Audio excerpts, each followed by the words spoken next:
여러분, 지난 한 주간 동안 편안하셨습니까? 정말 하나님의 은혜로 2021년도도 이렇게 마무리하고 있습니다. 어쩌면 작년도보다도 훨씬 더 길게 느껴졌던 한 해였을 건데요. 하나님께서 보듬어 주시고 또 기회를 다시 주셔서 오늘까지 이르게 되었습니다.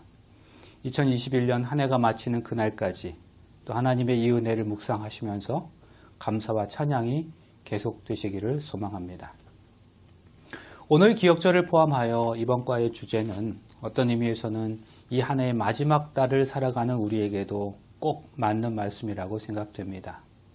아마도 지난주부터 이번 주를 전후로 하여 각 교회별로 연말 기도주의를 보내고 계실 텐데요. 오늘 이 말씀이 더욱 은혜가 되기를 바랍니다. 기억절 보시겠습니다. 너는 광야에서 내 하나님 여호와를 경노하게 하던 일을 잊지 말고 기억하라. 네가 애굽 땅에서 나오던 날부터 이곳에 이르기까지 늘 여호와를 거역하였으되. 가나안 입성을 앞둔 이스라엘 백성들에게 하나님께서 모세를 통하여 권면하시지요. 광야에서 너희가 나에 대하여 했던 일들을 잊지 말고 기억하라. 그리고 새로운 땅에서는 그렇게 살지 말라고 말씀하시는 겁니다. 또한 그런 중에도 내가 너희를 위해 했던 일을 기억하라고 말씀하셔요. 여러분, 믿음은 내가 결심한다고 해서 생겨나는 게 아닙니다. 믿음의 속성이 있는데요. 그것은 상대적이라는 거예요. 이 말은 믿음이라는 것이 내 편에서 생겨나는 게 아니고 믿음의 대상으로부터 나에게 믿음이 주어져야 내가 믿을 수 있다는 것을 의미합니다. 어떤 사람을 오랫동안 사귀어 왔다고 가정해 보세요. 그런데 지금까지 관계에 대해서 상대가 나에게 믿을 만한 조건들을 만들어 주어야 내가 그를 믿을 수 있는 거지요. 약속도 잘 지키고 항상 진심으로 나를 대하고 늘 진지하고 이런 모습을 보여야 내가 그를 믿을 수 있는 거지요. 그가 내게 믿을 수 있도록 해 주어야 내가 그에 대하여 상대에 대하여 믿음이 생기는 겁니다. 그래서 믿음은 상대적이라는 거예요. 항상 그래요. 첫 만남이라 할지라도 그 사람에게 호감을 느끼는 것은 어떤 경우입니까? 얼굴이 선하다든지 목소리가 좋다든지 그래야 내가 관심을 가지고 호감을 느끼게 되는 거죠. 그저 내 편에서 조건 없는 결심과 더불어 믿음이 시작되는 것이 아니라는 거죠. 하나님은 우리에게 이전에 당신께서 우리 삶에 어떻게 행하셨는지를 잊지 말고 기억하라고 말씀하십니다. 왜 그렇게 하셨을까요? 그것은 기억하면 믿음이 생기기 때문입니다. 이것이 이번 교과의 중심 내용입니다.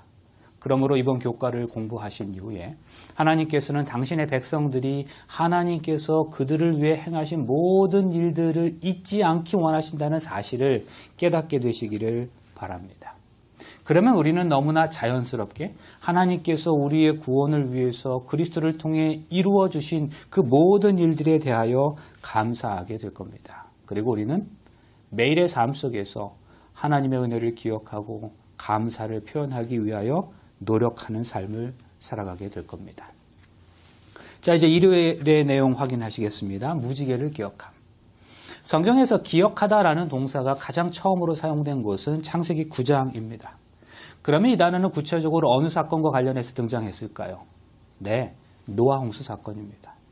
하나님께서는 다시는 물로 세상을 멸망시키지 않으시겠다는 약속의 표시로서 하늘에 무지개를 보이시며 하셨던 말씀이 창세기 9장 15절입니다.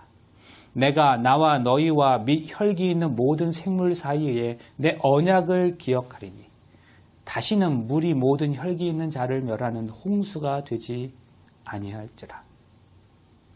우리 교과는 이 성경절과 관련하여 재미있는 설명을 하는데요. 하나님께서 그분이 하신 약속을 기억하기 위해 무지개를 필요로 하지 않으신다. 정말 그렇죠? 무지개는 다시는 물로 세상을 멸망시키지 않으시겠다고 하신 하나님의 약속과 언약을 인간들이 기억하도록 주신 것이었다. 와이프님도 이렇게 말합니다. 이것은 그분께서 당신의 언약을 잊어버릴 수도 있다는 것을 의미하는 게 아니다. 그분께서는 우리가 그분을 더 잘 이해하도록 하시기 위하여 우리 인간의 언어로 우리에게 말씀하신 것이다. 사실 지금의 이 성경절에서 기억한다는 동사의 주어는 하나님이십니다. 내가 너희와 모든 생물 사이에 맺은 언약을 기억하겠다. 홍수 때문에 생물이 전멸되는 일이 다시는 없을 것이다. 그런데 성경 그대로라면 하나님께서 무지개를 보실 때마다 물로 세상을 멸망시키지 않으시겠다는 당신의 언약을 그때서야 비로소 기억하게 될 것이라는 말인데요. 사실은 그렇지 않다는 거죠. 이 무지개는 혹시 나중에 하나님이 깜빡하실까 봐 이 약속을 되살려 주도록 하기 위해 하나님으로 하여금 그래서 그렇게 필요한 것이 아니라 잊어버리기 좋아하는 사람들이 나중에 이 약속을 잊어버릴까 봐 사람들을 위해 필요한 것이었다는 거죠. 성경에 이런 비슷한 이야기는 여러 곳에서 나타나고 있습니다. 예수님께서 사흘 만에 무덤에서 부활하신 사건을 이야기하는 장면에서도 그 중에 하나의 내용을 확인할 수 있습니다.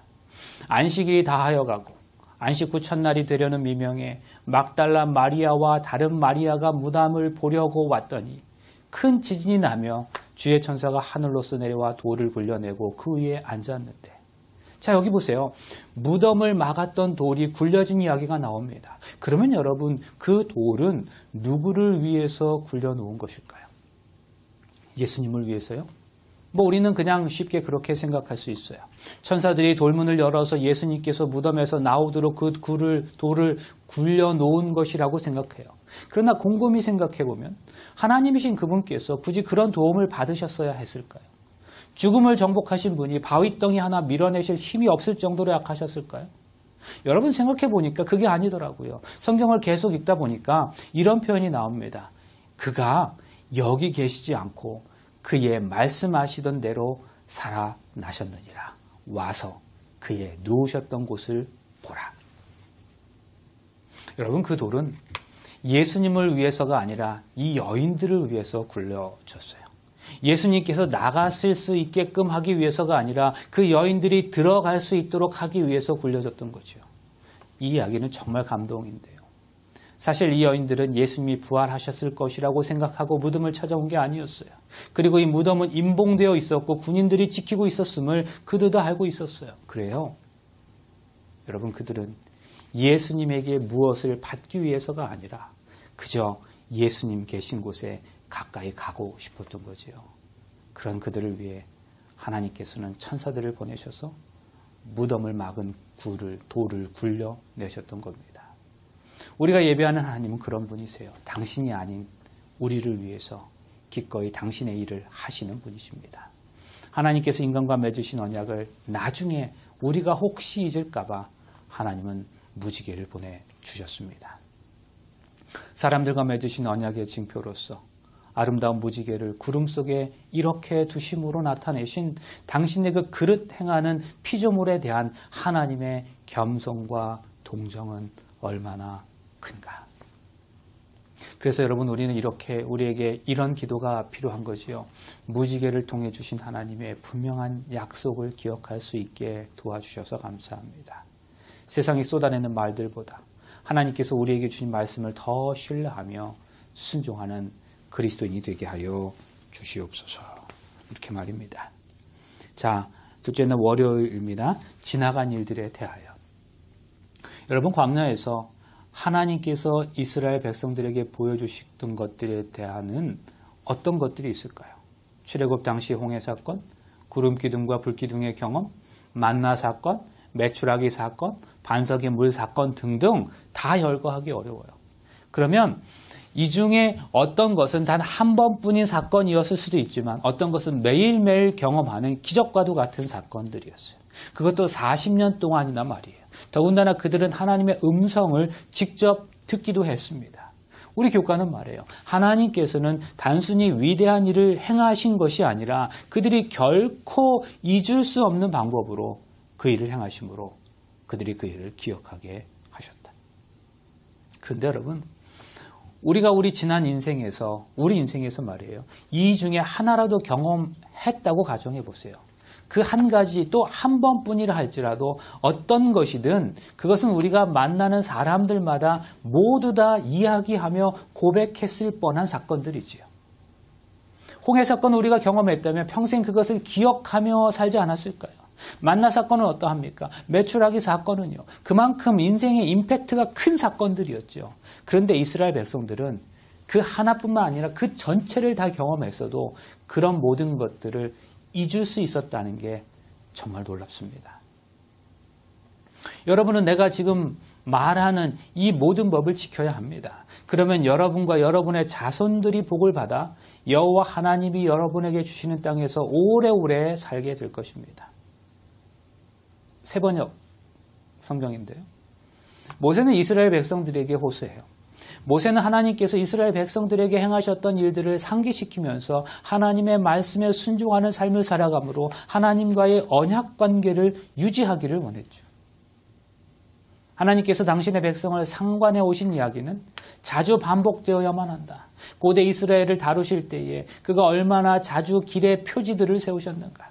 그들이 지난 역사를 잊지 않도록 하기 위해서 모세를 명하사 그 사건들을 노래의 가사로 만들게 하시고 부모들은 자녀들에게 그것을 가르치게 하셨다. 기념물들을 모아서 사람들이 볼 수 있게 벌려두셨다. 화요일입니다. 삼가 잊지 말고 여전히 기억하라고 말합니다. 신명기 4장 9절과 23절에서 반복하여 말씀하는 내용이 있어요. 그러나 여러분은 조심하십시오. 여러분은 목격한 일을 평생 동안 잊지 말고 기억하여 여러분의 자손들에게 말해 주어야 합니다. 또 무엇일까요? 여러분은 여러분의 하나님 여호와와 맺은 계약을 잊지 않도록 조심하고 여호와 하나님이 금하신 우상을 만들지 마십시오. 잊지 말고 기억하라. 잊지 않도록 주의하라.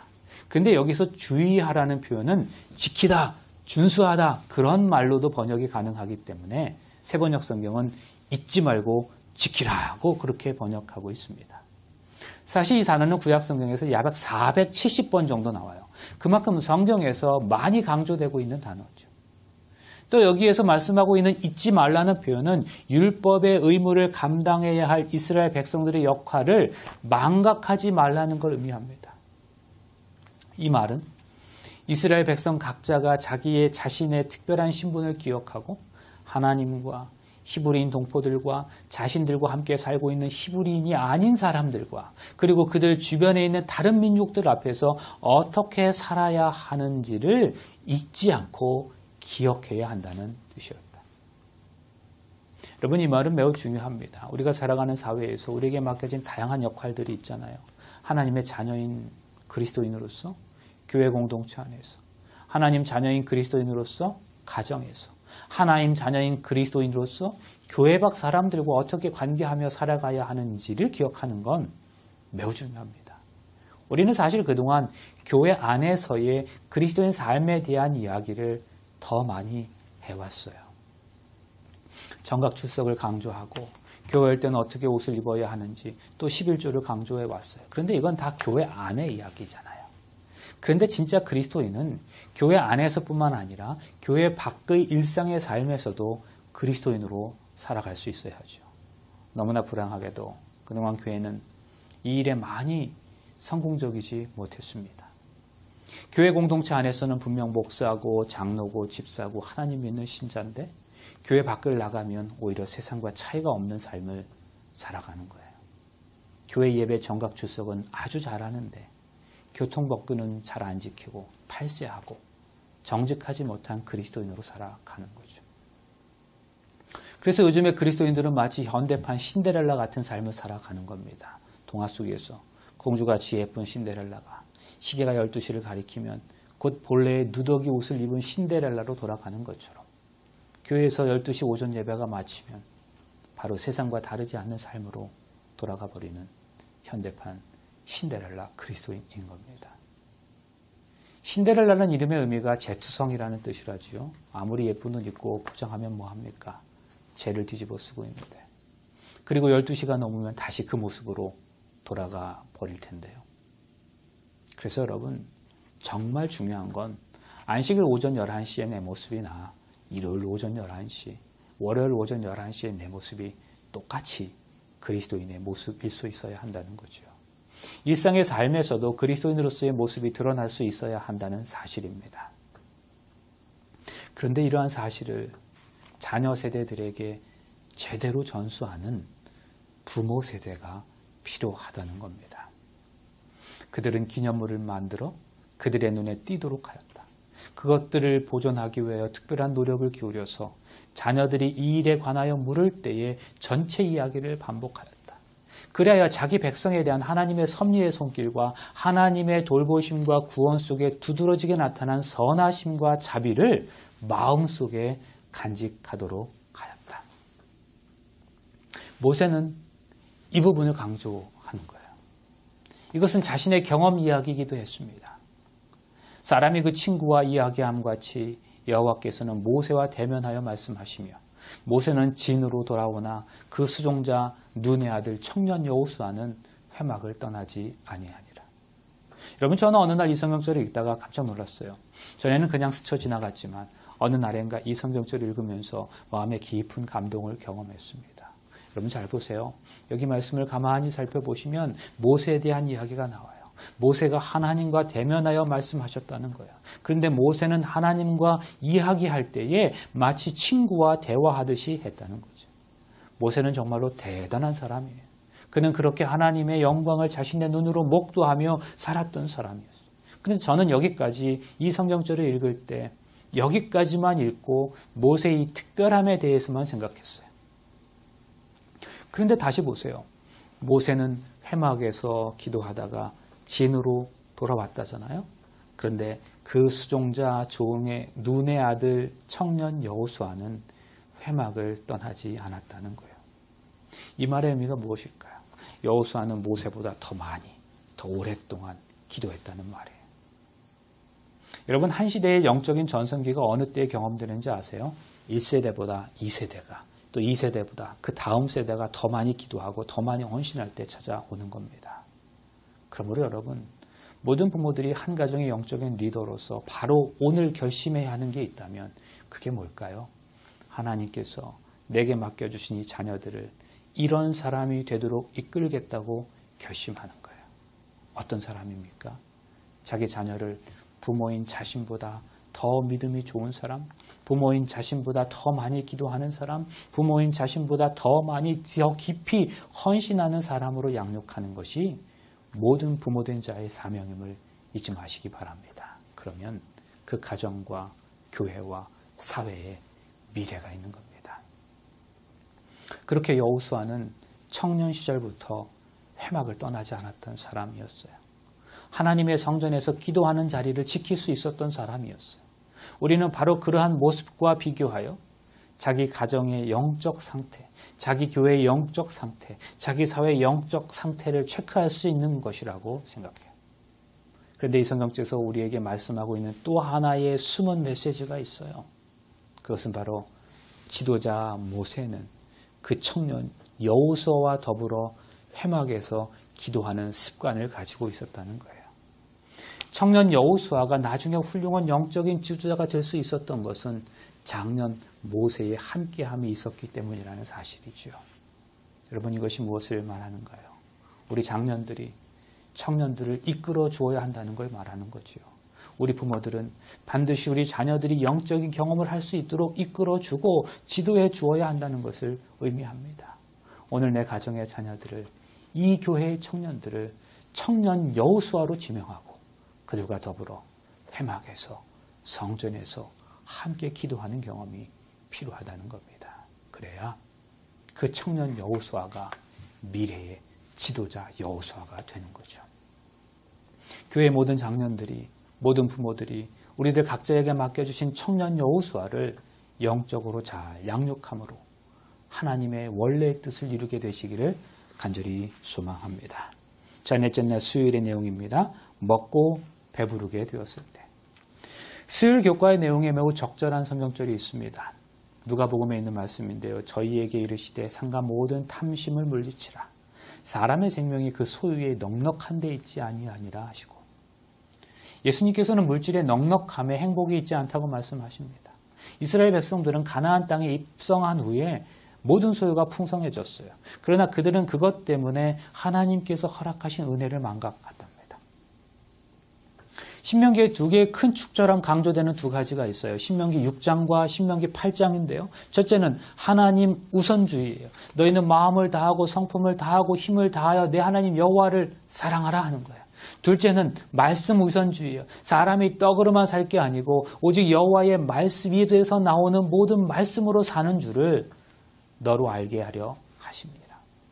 광야에서 이스라엘 백성들이 경험했던 만나를 통해서 하나님께서 주시고자 하셨던 교훈이 있었어요. 하나님, 이스라엘 백성들은 만나를 먹었어요. 먹고 배불렀어요. 그런데 그 만나는 그들이 심지도 않았고 공짜로 걷어들인 것들이었죠. 그러므로 그들의 배부름은 하나님이 그들의 공급자이셨기 때문에 가능한 거였어요. 이스라엘 백성들은 하나님께서 자신들의 삶의 주권자이시고 공급자이심을 기억했었어야 했어요.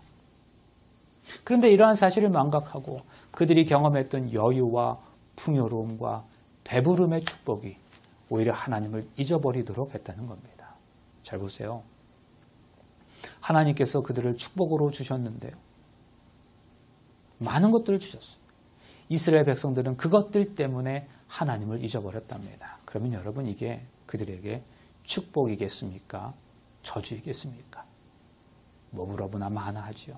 여러분, 하나님께서 저와 여러분에게 허락하신 물질적 풍요로움이 오히려 하나님의 은혜를 기억하게 하게 하는 매개체가 될 수 있기를 바랍니다. 무엇처럼요? 앞서 설명된 무지개처럼 말이에요. 잠시 수요일의 적용 질문을 생각해 보실까요? 물질주의가 만연한 이 세상에서 어떻게 하면 하나님을 잊지 않고 영원한 하늘에 소망을 두며 살아갈 수 있을까요? 이 질문과 관련해 생각나는 한 가지 구약의 사건이 있습니다. 창세기 42장에 나타난 요셉과 그 형제들의 이야기인데요. 기근이 생겨서 애굽의 양식을 구하러 요셉의 형제들이 오지요. 요셉의 입장에서는 그들이 자신의 형제들임을 바로 알아차립니다. 그리고 그들을 시험하는 내용이 나옵니다. 요셉은 자신의 형제들이 막내 동생 베냐민을 데리러 오게 하는 조건으로 양식을 파는데요.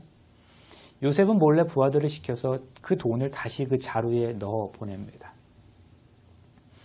요셉의 형제들은 양식을 구입하고 집으로 돌아가던 중에 여관에서 식량을 사는 비용으로 지불한 돈이 여전히 그 자리에 있다는 것을 확인하게 됩니다. 그리고 그때 그들이 뭐라고 말하는가 하면 창세기 42장 28절, 그들이 혼이 나서 떨며 서로 돌아보며 말하되 하나님이 어찌하여 우리에게 이 일을 행하셨는고 하고.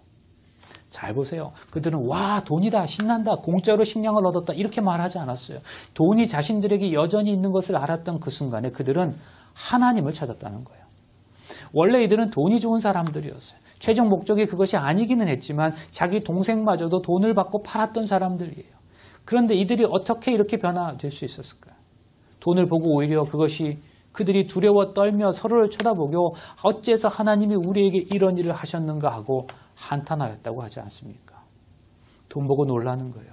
이제까지 이들이 얼마나 돈 좋아하던 사람들이었습니까? 그런데 돈이 필요 없다는 걸 깨달은 거예요. 돈이 무슨 소용이겠어요? 그 좋은 돈이 이제는 재앙으로 온 겁니다. 돈이 그대로 있는 게, 돈 생기는 게 오히려 함정이라는 것을 깨닫게 됐죠. 돈이 아무런 힘이 없다는 걸 깨달은 거예요. 여러분, 피상적으로 살 때는 돈이 엄청난 힘이 있는 것처럼 보이지만 돈이 결정적인 순간에는 아무 힘도 발휘하지 못합니다. 돈이 우리를 구원하지도 못하고요. 돈이 우리를 살리지도 못하고 우리를 벗어나게도 못하고 회복시키지도 못해요. 그냥 물건만 살 수 있을 뿐이에요. 돈이 할 수 있는 게 뭡니까? 이때 깨닫는 게 뭐라는 거예요? 돈은 안 보이고 하나님이 보이더라는 거예요. 하나님이 어찌하여 이 일을 행하셨는고. 하나님 중심으로 생각하는 영적 사고, 신앙적 사고가 열리게 되는 거지요.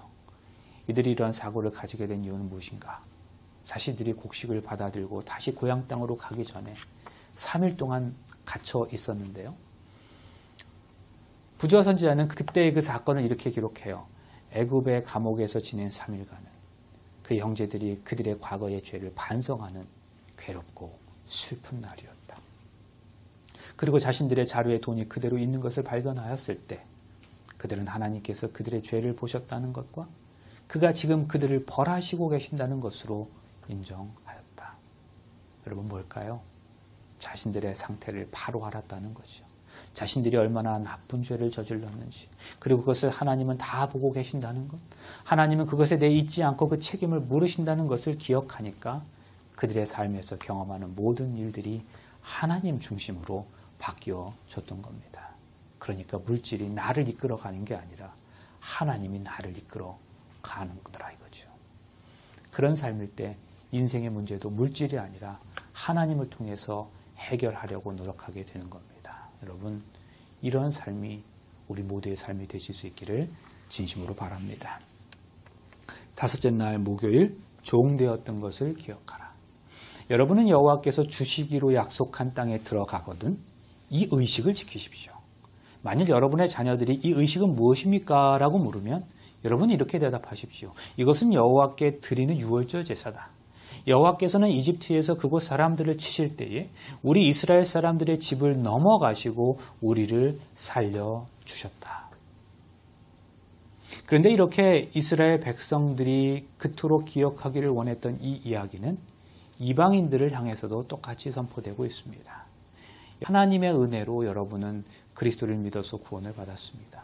그것은 여러분의 힘으로 된 것이 아니라 하나님의 선물입니다. 그러므로 우리의 선행으로 된 것이 아니므로 아무도 자랑할 수 없습니다. 우리를 창조하신 분은 하나님이십니다. 우리를 선한 일을 위해 그리스도 예수님 안에서 창조함을 받았는데 이것은 하나님이 미리 준비하셔서 우리가 그렇게 살도록 하신 겁니다. 그러므로 여러분은 지난 날을 생각해 보십시오. 날 때부터 이방인이었던 여러분은 손으로 포피를 잘라 할례를 향한 유대인들에게 할례받지 못한 사람들이라고 멸시를 받았습니다. 그때 여러분은 그리스도와 아무런 관계가 없었고 이스라엘 국민도 아니었으며 하나님의 약속에 근거한 개혁에서도 제외되었으며 이 세상에서 희망도 없고 하나님도 없이 살았습니다. 그러나 전에 하나님을 멀리 떠나 있었던 여러분이 이제는 그리스도 예수님 안에서 그리스도의 피로 하나님과 가까워졌습니다. 구원을 경험하고 하나님과의 화해를 경험하기 이전의 삶이 어떠했는지 또 지금의 삶을 위해서 하나님께서 어떠한 일들을 하셨는지를 기억하라는 거죠. 그러면 여러분 모세를 통해서 또 그 바울을 통해서 강조하시고자 하셨던 하나님의 메시지는 오늘날 우리들 각자에게 말씀하시려는 것과 차이가 있을까요? 아니요. 우리 역시 그래요. 우리는 하나님을 알지도 못했는데요. 하나님께서 우리를 불러주시고 이끌어주셔서 오늘 우리가 여기 있는 거 아니에요. 그런 하나님께 대하여 과연 우리는 어떠한 삶을 살아가야 하겠습니까? 이번 주 교과를 시작하면서도 말씀드렸지만 어쩌면 각 교회에서 연말 기도주일을 보내시고 계실 바로 이때에 아니 이미 끝내셨다 하더라도 연말의 즈음한 이때에 이번 과의 내용만큼 적절한 것은 없다고 생각해요. 하나님께서 우리들 각자의 인생에 허락하신 축복들을 헤아려 보시기 바랍니다. 우리 주님은 우리에게 그런 것들을 기억하라고 하세요. 해주신 거 별로 없는데 그저 우리 인생에서 뜨문뜨문 은혜 베풀어 주시고는 야 한번 자세히 기억해봐. 내가 그때 해준 거 있잖아. 이렇게 말씀하시는 게 아니에요. 매일 매순간 은혜와 기적의 연속이에요. 사실 그러한 은혜들을 기억하는 것에는 고민하거나 헤아려 보거나 시간이 필요하지 않아요. 너무 많아서 열거할 수도 없는데요. 그런데도 우리는 다 잊어버리는 삶을 산다는 거죠. 여러분 다시 하나님의 자리로 돌아가실 수 있기를 바랍니다. 우리가 그리스도의 생애를 깊이 명상하는데 매일 1시간을 바치는 건 매우 좋은 일이다. 우리는 그의 생애를 한 조목 한 조목씩 연구하고 각 장면, 특히 그의 생애의 마지막 장면을 확실히 머릿속에 그릴 것이다.